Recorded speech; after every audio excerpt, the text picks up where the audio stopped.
கனிமொழி பேசும்போது பின்னாடியே ஒத்து விழுந்தாரு தயாநிதி மாறன். அவருக்கு சேம் சேம் கத்ததை தவிர ஒரு தெரியாது. ஸோ ஆக மொத்தம் காலா ஷர்ட் பிளாக் ஷர்ட் போட்டுன்னு வந்து ராகுல் காந்திக்கு இஷ்டமே கிடையாது. ராகுல் காந்தி சொல்லிட்டாரு, தமிழ்நாடு காங்கிரஸ் உறுப்பினர்கள் கருப்பு சட்டை போடக்கூடாது. ஏன்னா வைத்தியலிங்கம் நேதி போட்டுட்டு வந்தார்.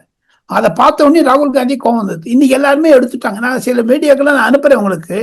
அதை பார்த்தீங்கன்னா விஷ்ணு பிரசாத் பக்கத்துல உட்கார்ந்துருக்கவங்க யாருமே கருப்பு சட்டை போடலை. ஆக மொத்தம் 18ஆம் தேதி சென்னை வந்து சென்னையில் 3 இடங்களில் பிரச்சாரம் செய்யக்கூடிய ராகுல் காந்தி ஏன் ஸ்டாலினுடன் ஒன்றாக பிரச்சாரம் செய்யவில்லை?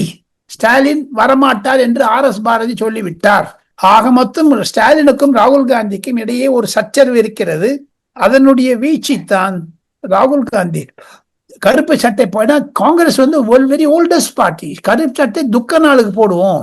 ஆனா திமுக எப்ப பார்த்தாலும் கருப்பு சட்டை போட்டுருக்காரு கிண்டல் வேற பண்ணார் ராகுல் காந்தி.